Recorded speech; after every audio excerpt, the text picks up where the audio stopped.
have at one time or another said, "Boy, if I had to do it all over again." Or, "Gee, I wish I were so-and-so." Or, "If I had the breaks he or she had, I'd have done much more with my life." Today we explore just such a possibility. A man who had a second chance, but unfortunately, only one memory. A man who was two people and almost died twice. Charlie, don't you know me? I'm afraid I don't. It's only 2 years. Have I changed that much? 2 years? Since what? But don't you remember me? Mary. I couldn't have met you 2 years ago.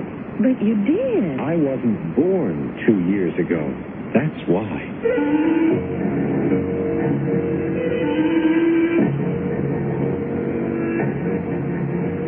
Our mystery drama, Stranger from Nowhere, was written especially for Mystery Theater by James Agate Jr. and stars Paul Hecht. It is sponsored in part by Contact, the 12-hour cold capsule. I'll be back shortly with Act One.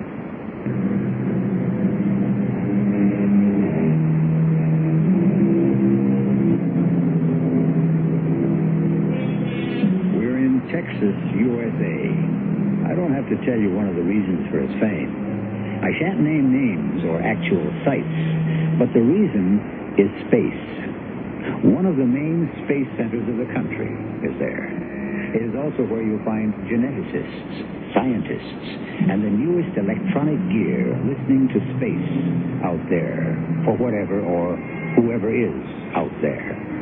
More I can't say because I think Uncle Sam is still a little sensitive about the strange case of Charlie Robinson. It's symbolic, really, the way Mary came into my life on the merry-go-round.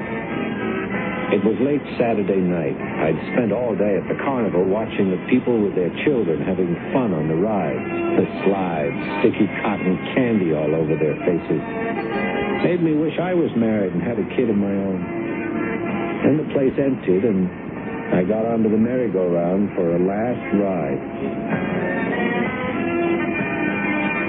I love riding on these things. Looks like we're the last grown-ups left in the old Tex Carnival. Hi. Hi. What's that? You're riding on a giraffe? Oh, no. This is an ostrich. Doesn't going around like this bring back your childhood? No, I never had one of those. Charlie Robinson, it's not you. It couldn't be. How'd you know my name? Oh, typical. Typical Charlie. Should be riding a white horse. What do you mean? Always riding off in some strange direction, your banner flying. Look, why don't you explain yourself? Well, I'll try to as soon as this merry-go-round stops. Phew. Hey, that is some unusual power you have. Oh, I thought so, too. All I have to do is say, "Stop the merry-go-round, I want to get off," and it stops. So, you don't recognize me, Charlie? Haven't a clue. Wish I did. Does the name Mary mean anything to you? Is it yours? Mm-hmm. Has been all my life. Oh, you're embarrassed, aren't you, Charlie? Never thought we'd meet up again, did you? Why did you leave? I am sorry to say this, but I don't know you at all. In 2 years, have I changed that much? 2 years? Since what? Well, that's when we met 2 years ago. It's Mary. Oh, don't tell me you don't know me. I couldn't have met you 2 years ago. Well, what do you say? I wasn't born 2 years ago, that's why. Oh, Charlie, stop kidding around. What do you want me to believe? That you're only 2 years old?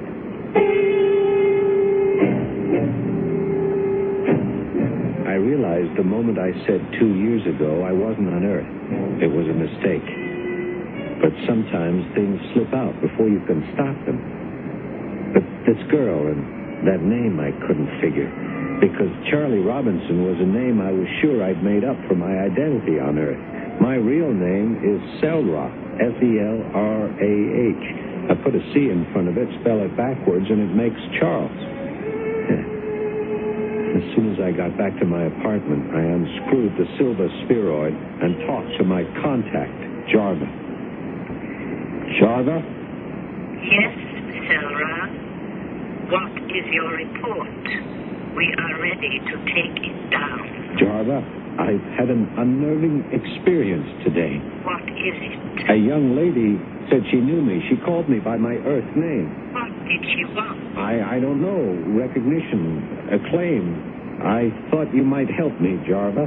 You have been sent to the planet Earth to observe, not to have warm feeling for Earth females. I will consult and get back to you. My mother planet has a tie with planet Earth. Millenniums ago, our name was Kill. We learned that on many stars and hominid-inhabited planets in our galaxy, this name was negative. Therefore, 400 Earth years ago, we renamed ourselves Tycho Brahe after the Danish astronomer who discovered Cassiopeia. I was there. Selra? Yes, Jarva? I'm here, still awaiting instructions. Do you remember the Earth year 1600?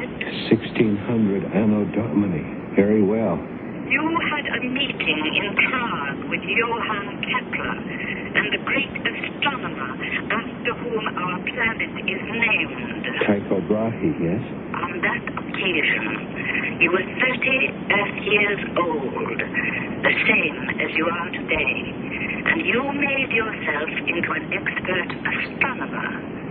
My instructions are, now, make yourself into an expert American from Texas. It's all very well for you to tell me, but what about the Earth female called Mary? If you cannot carry off your disguise and your orders, you will be recalled, but in disgrace. I plead my case, would you? I'd give anything to return to Tycho. I will report your wish, but don't expect much consideration until you have served your time. At night, I look out of my window, up at the stars, and I cry. Somewhere out there is my homeland. 1,000 light years afar, or 1,000,000, who knows? I don't. I'm so lonely. I hate the daily pretense to be Charles Robinson, to be always on my guard, to be living a lie. It's almost unbearable.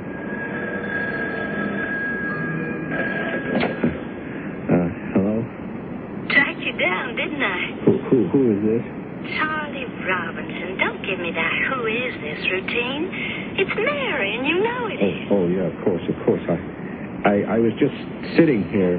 Staring out the window, I bet. How did you know? Because, darling, you always used to.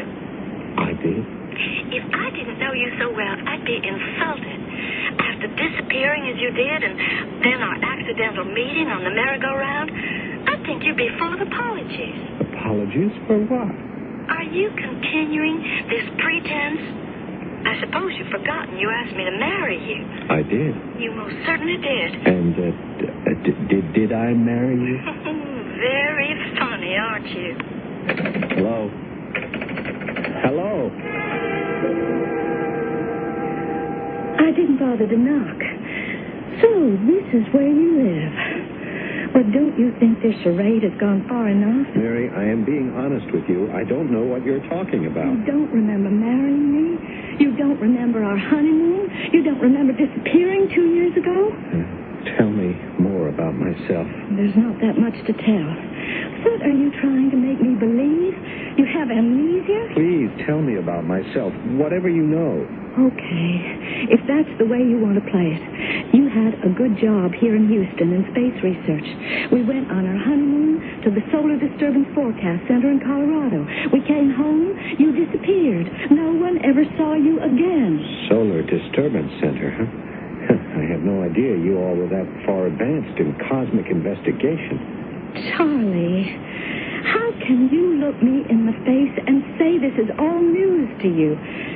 If that blank expression is your way of avoiding responsibilities, you've got another thing coming. Look, I'm willing to be nice about all this, but you better remember real hard that you are married. Jarva? Yes, Sarah. is the latest you report? I'm married to an Earth woman 2 years ago. Was that necessary for your research? You don't understand. I've been given a body identical to someone called Charles Robinson who lived on Earth 2 years ago and disappeared. I know. You knew all along and never warned me? We didn't wish to impede your research. Well, what am I going to do? Be friendly, up to a point. You are to make friends with more Earthlings. You have been given a 30-year-old body. Get to know Texas people. Do what a 30-year-old Earthling does.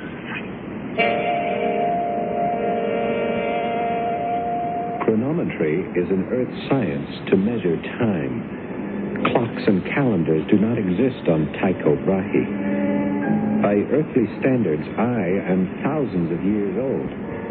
My instructions were to make friends, so I contacted Mary and invited her for drinks to my apartment.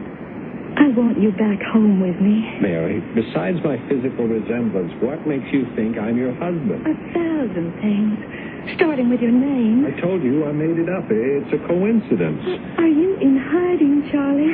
Yes, in a way I am. Look, I wonder, I just wonder if I could trust you with the truth. Darling, I forgive you. Whatever it was that took you away has brought you back. When you disappeared, I used to think it was the shock of your parents dying in that accident the day we came back that took hold of you, and off you went. Mary, my parents died 3,000 Earth years ago. I wish you wouldn't talk like that. It scares me. If I could prove to you I am not your Charlie Robinson, that I come from another planet in intergalactic space, could you keep that a secret? Another planet? Oh, sure I could. All right. Now, what do you see in that bookcase on the top shelf? Well, it's a sort of a silver ball. Right now, and I'll get it down for you.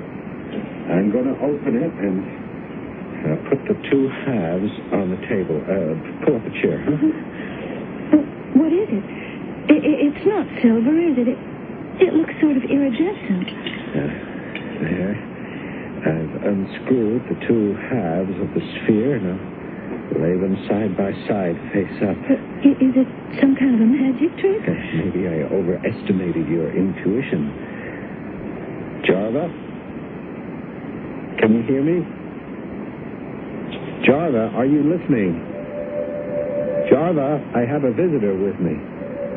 The earthling woman I told you about. Will you speak to her? I don't hear anything. What are you doing, Charlie? I'm communicating with my control on Tycho Brahe. Tycho Brahe? My home, the planet that I come from. Yes, of course. Her name is Jarva, and only I can hear her. But perhaps if you are patient, she'll speak to you. Oh, yes, sure. Now, listen, Charlie. I just remembered I have an appointment at the doctor's, so if you don't mind, I'd better go now. Take care, will you? Everything is going to be all right. Who do you believe? That's the problem. I've no reason to doubt Charlie's sincerity, that he's positive he's come from another planet called Tycho Brahe. Is it his imagination or ours? His ability to communicate with this Jarva, his control. There are too many imponderables at this moment for me to advise you one way or the other, except to say, stay with us until I return shortly with Act 2.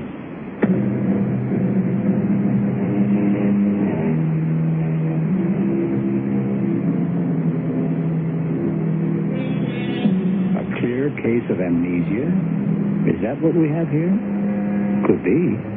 Or is it possible Charles Robinson is a being from another planet, straitjacketed into the body of a human with human memories and speech? Those of you who have made Mystery Theater a listening habit know that that could also be. And so, thinks Charlie, since my assignment is to observe the Earth species in their native habitat, I'll begin by switching on a television set. Concludes our interview with science fiction writer Joshua Pride, whose last year's bestseller has just come out in paperback. Mr. Pride, have we left out anything we ought to mention? Nothing really, except if you don't mind, since I'm here to plug my book, I'd like to mention again the name of my novel is Teitel's World. What did he say? Certainly. Teitel's World. Remember, folks. Which takes us to a planet of non-mortals who are eons advanced in their civilization. Thank you. Our program is Other Worlds. Our guest today, author Joshua Pride. Jarva, can you hear me? Yes, Sarah. This is Java. Why do you call me? I just turned on a Houston, Texas television channel, and they were interviewing a science fiction writer. Now, this writer has written a book called Teitel's World. That's supposedly about our world. You must be mistaken, Sarah. Are you certain? I am very sure, but how could he know? What Earthling would have any idea? Well, someone's at the door. Who is it, Jarva? Probably that female Mary. Answer her. Hold on a second, Mary. I'll be right there. What'll I do about this man who calls himself Joshua Pride, this writer? We leave that to you. If he's dangerous to your mission, you'll know what steps to take. Coming.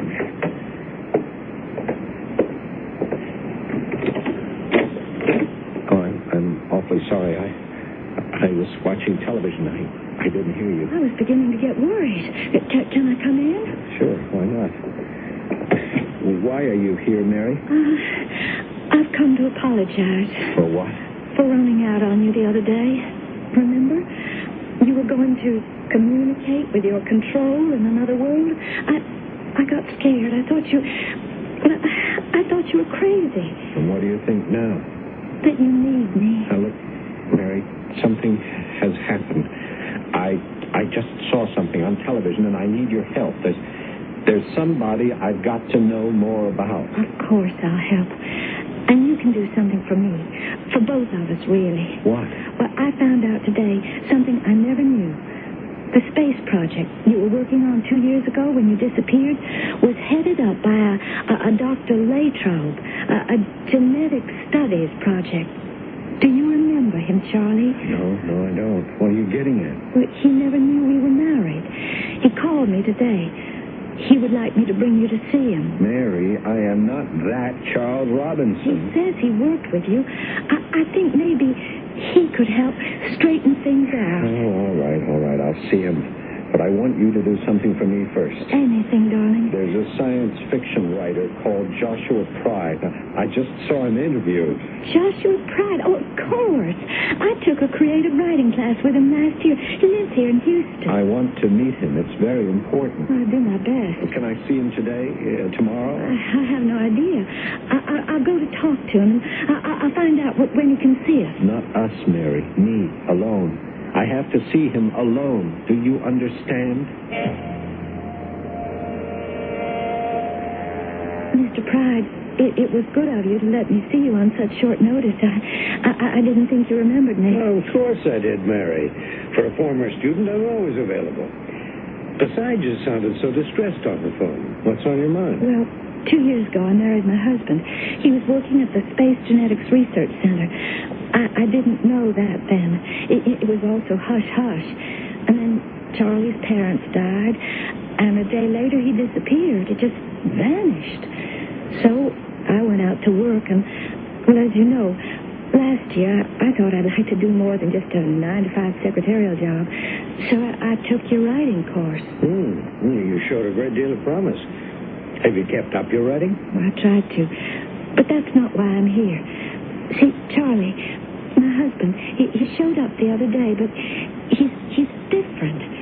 he's not the same as I remember him, Mr. Pride. Oh? For one thing, he must have injured himself because there's this long scar in the middle of his forehead, and he talks crazy.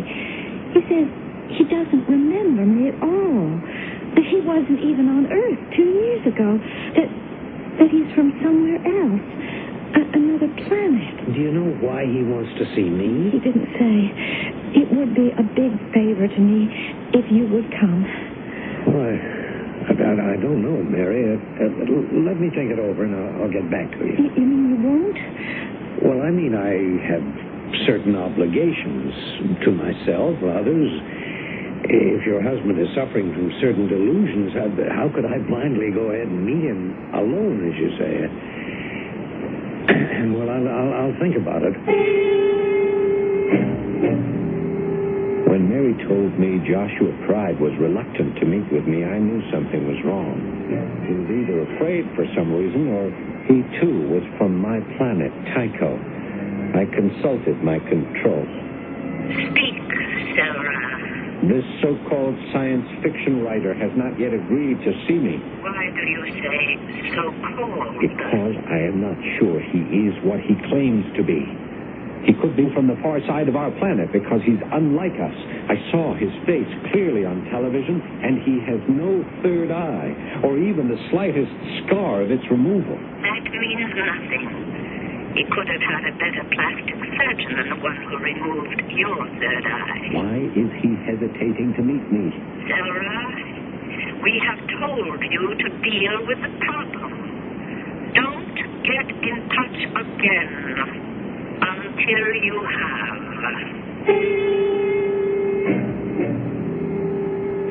Is this disguised entity from our galaxy, or even the far side of our planet, has been sent to stop my work? He must be disposed of. I purchased a copy of his book, Tycho's World, and a revolver.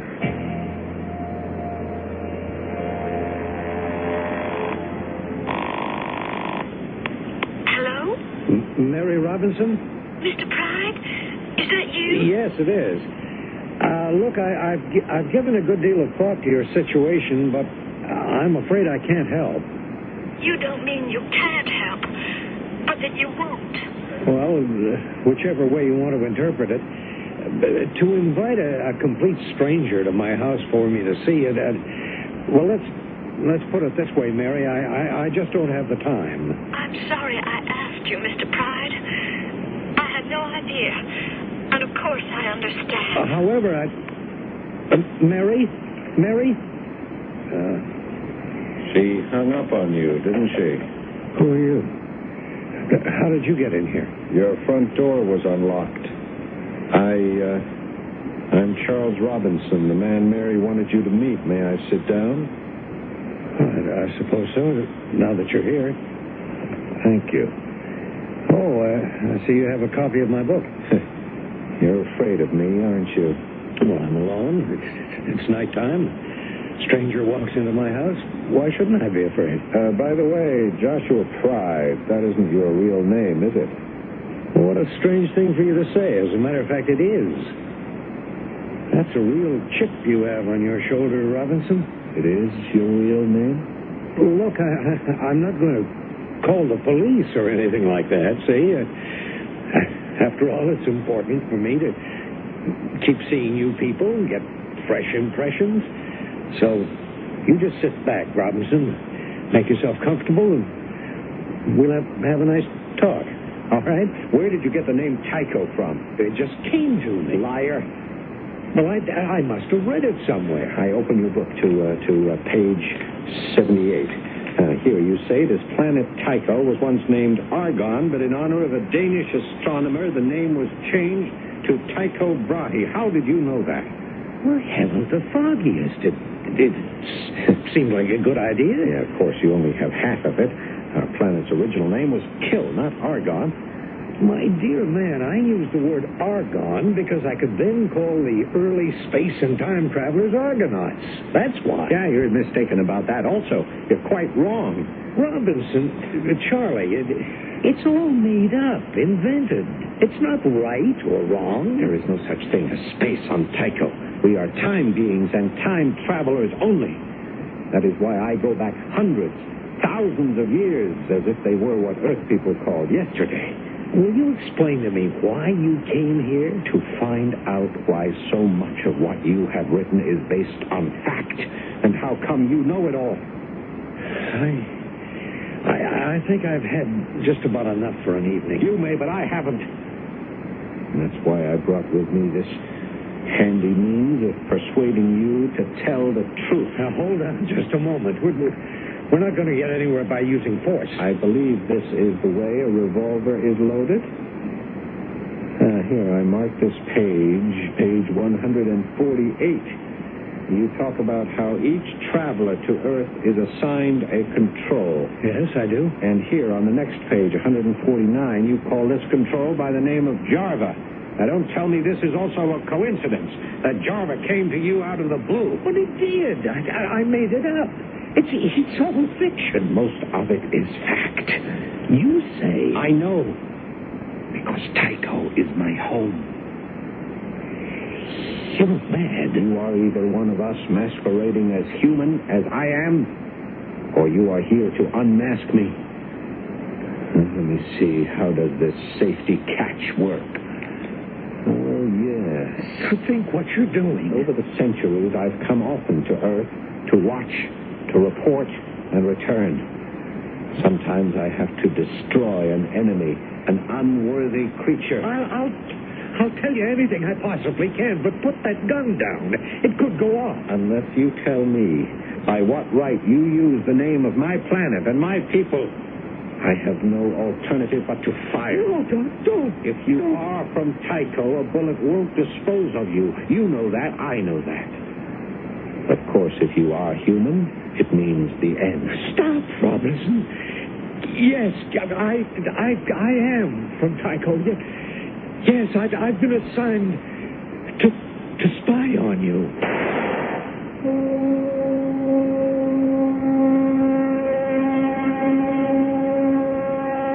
Scientists have gone on record with the proposition that there is no confirmed evidence that somewhere in any one of the billions of systems of stars, of nebulae, of clusters, of interstellar matter, that life superior to ours does not exist.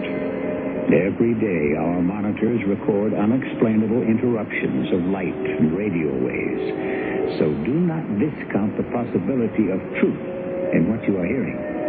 It could be. I shall return shortly with Act 3.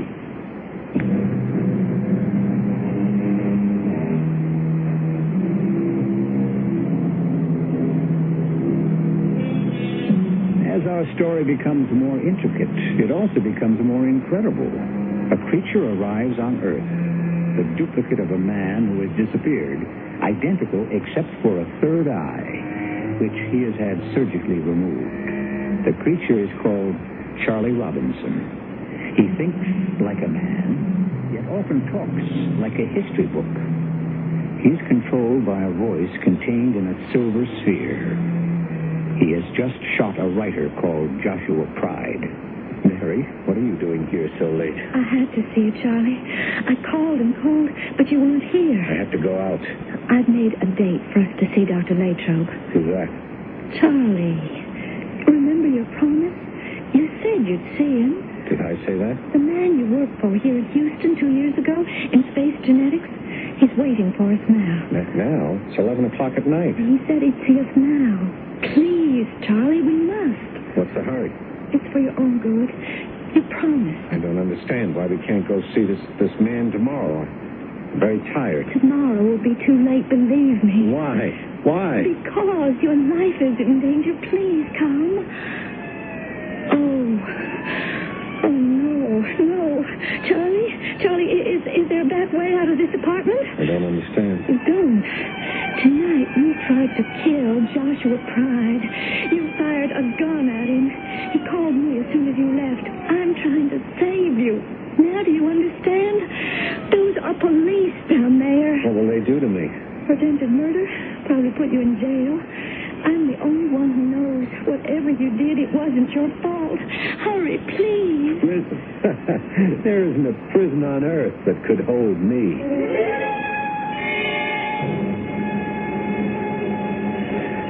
You're behind all this, aren't you, Mary? Charlie, what are you saying? How did the police know where to go? I don't know. No jail can hold me. I wish you wouldn't talk like that, Charlie. If my bullet hit him and he's still alive, then Joshua Pride is one of us. Everything's going to be all right, Charlie. Where are we going? I told you to Dr. Latrobe. What for? Because he knows you and he wants to help. No, you're out of your depth, Mary. All of you earthlings are digging their own graves. You don't realize it, but you are. We're not far from Dr. Latrobe's house. What none of you realize is that your precious Earth belongs to the lowest scale of all terrestrial planets, composed of silicates and metals. Right, now just 100 yards more or so. Now, can you see his upstairs window through the trees, Charlie? It's lit. He's there. Jarva. I can't go without Jarva. I've left her at my place. Come on, now don't No, stop. I have to go back. They'll find her and destroy her. Charlie, what are you talking My about? contact, the silver sphere. Jarva, my control. It's my only way of communicating with my planet. I've got to go back. The police have your apartment surrounded. They're bound to. You can go back there and they'll capture you. Let me go back for you. You would? Charlie, you're my husband. I love you. I'd do anything for you. Now, where is that silver sphere? It's on the bookshelf to the right of my bed. Top shelf. I'll find it. Promise me not to move. You sit right there by that birch tree until I get back.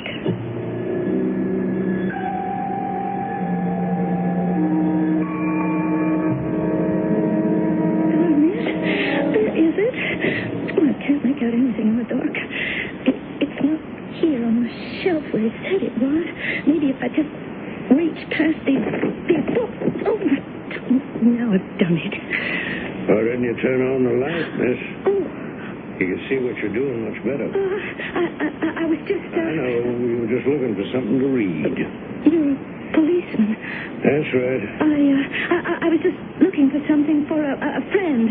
You happen to know where we could find him, miss? Find him? Who? Your friend. Isn't his name Charles Robinson? I know, Charlie. Oh, yes, I do. You know where he is now? No, I don't. No, not at the moment. You know he attempted to commit a felony? Oh. Obviously you do. I'm on duty here, miss, to apprehend anyone who shows up, so I'm going to have to ask you to come along with me to the station house. I can't do that, officer. It's very important that I find something Mr. Robinson left here. If it's a revolver you're looking for, don't bother. It's been recovered. I've got it. It rolled under the bed. Is that what you came for, a silver ball? Yes, it's important to Charlie. Okay, let's go bring it to him. Oh, I couldn't do that. I promise. You don't seem to understand, miss. Assault with a deadly weapon. Robinson, the perpetrator, tried to kill someone, a stranger to him. For his own safety, he'd better be picked up. Could I go first and sort of explain it to him? You see, I'm his wife. Let me just have a look at that silver ball. I want to make sure it's no bomb or anything. What is this? It's empty. To you and me, it's empty. That's right. Okay. It's all yours. It's hard for me to explain, but my husband wants it very much.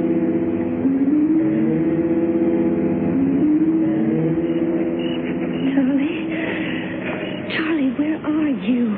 Right here behind you. Oh, you startled me. Did you bring Jarva? Yes, here she is. Oh, Mary, you're wonderful. I was so afraid.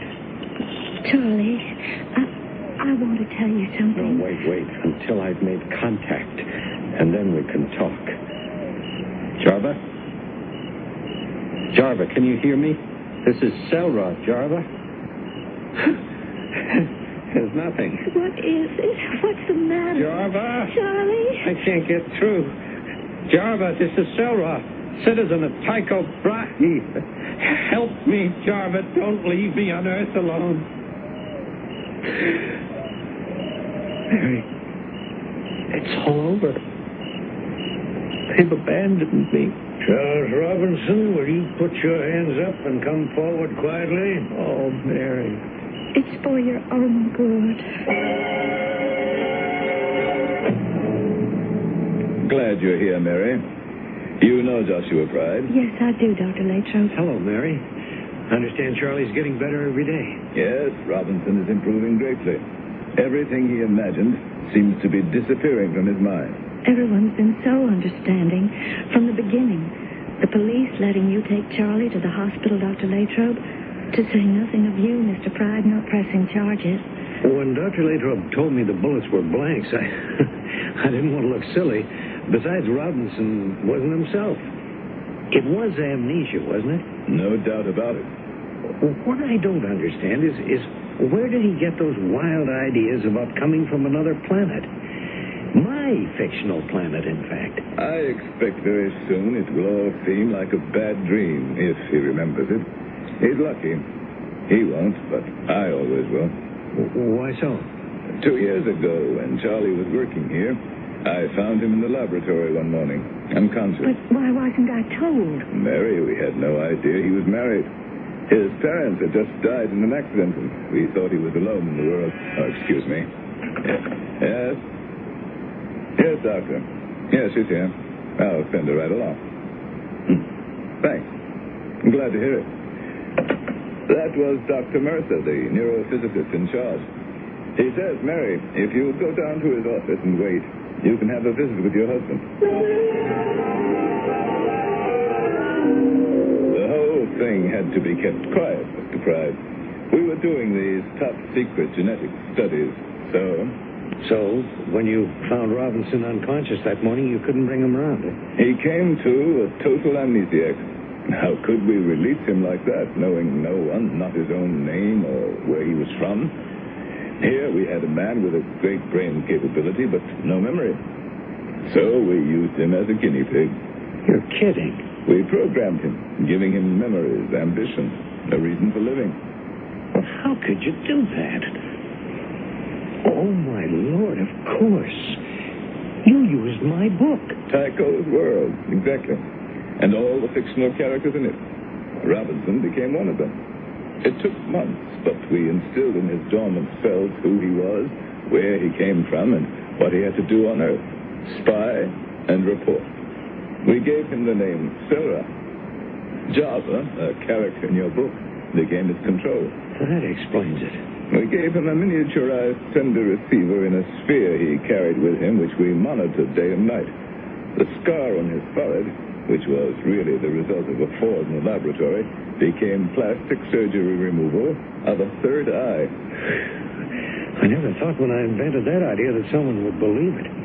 We monitored Charlie for almost 2 years, and during that time, he has been living in 2 worlds. I can't believe I'm hearing this, Dr. Latrobe. I'm appalled and very angry. To tamper with a man's brain, officially no less, is the most criminal assault on a human being that I can imagine. To make a man lose 2 years of his life, it's unforgivable. You don't understand. He'll be as good as new and never know it. But what for? Why? Would he have been better off to remain a mental vegetable? However, there was a reason. Probably the most important one any man could have today. Charlie, are you awake? It's me, Mary. Hi, Mary. Hope you're not angry with me. You really recognize me, don't you? Of course.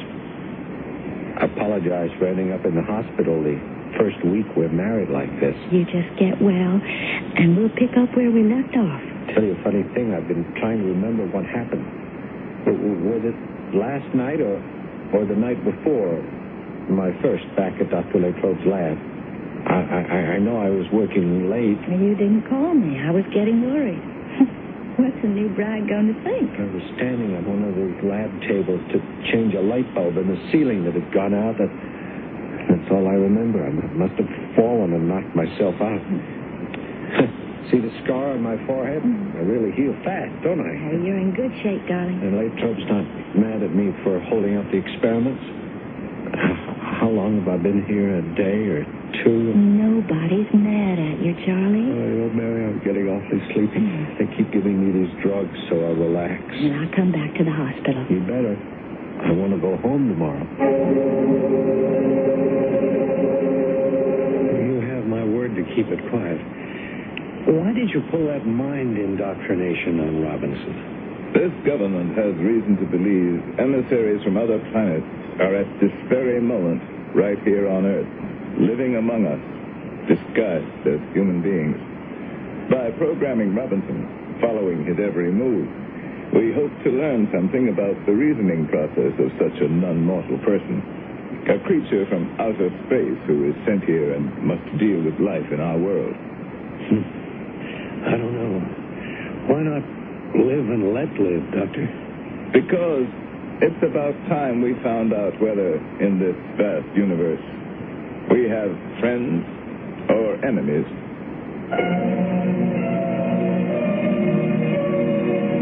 We have given you a glimpse into a file marked Top Space Secret. As I said in the beginning, if this account were widely known, it might be a bit embarrassing to Uncle Sam. However, I'm confident if anyone can keep secrets, it's you, that scrupulous league of listeners to Mystery Theater. I shall return shortly. It's time to get away. Here we come, America. Taking a trip, whether you go by plane or car, around the country, around the world. Show the world you carry Master Charge. Hey, they know clout when they see it.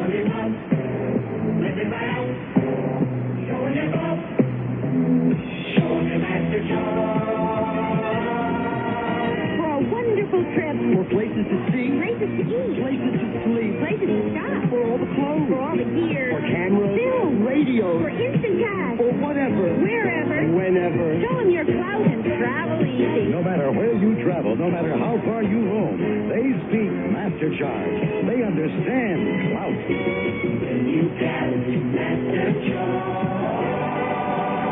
Have a good trip. Whatever the story, wherever the story, Bert Quint knows how to bring it home. We have not been given any reason why we must go, but apparently go we must. At CBS News, we call Bert Quint the fireman because he's best when the heat is on. The National Guard troops are going back now. It looks as though it's over, at least for the moment. Good evening. That's a strong from Hecht Company, only on the CBS Evening News. Weeknights on the CBS Television Network. Every Christmas Eve when we were kids, we put a Whitman sampler by the fireplace for Santa. On Christmas morning, we'd run downstairs to see what chocolate Santa had eaten. Actual proof that he'd really been there. Well, it's become a family tradition. Now, my kids put a Whitman sampler by the fireplace every Christmas Eve. I think they're catching on to me, though, because Santa and I have the same taste in chocolates. Whitman's, a Christmas tradition for 137 Christmases.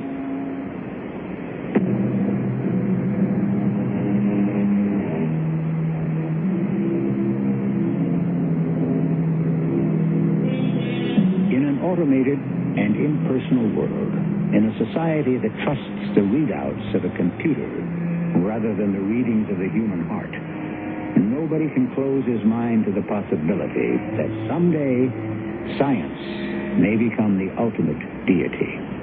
So, as the facts become known to me, I shall continue to open secret doors to the universe so we may be forewarned of the mysteries of the future. Our cast included Paul Hecht, Carol Teitel, Court Benson, and Gordon Heath. The entire production was under the direction of Hyman Brown. This is E.G. Marshall inviting you to return to our Mystery Theater for another adventure in the macabre. Until next time, pleasant dreams.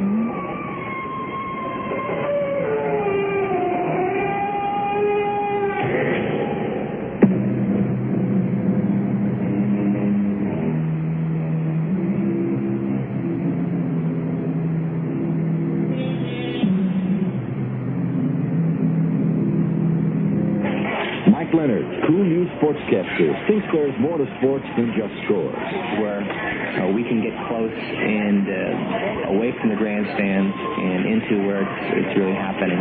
When I go out and do a Little League competition, if we're down close and talking to the people, that's the most enjoyable. Watch an enjoyable sportscast. Join Mike at 6 and 10 on Channel 10.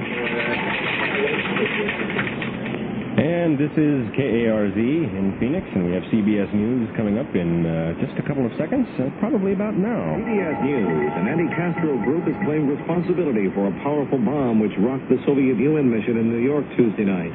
This is Doug Poling reporting on the CBS radio network. The Cuban exile group Omega 7 called a news agency about 40 minutes after the blast to claim responsibility. A male voice said the group wanted to show its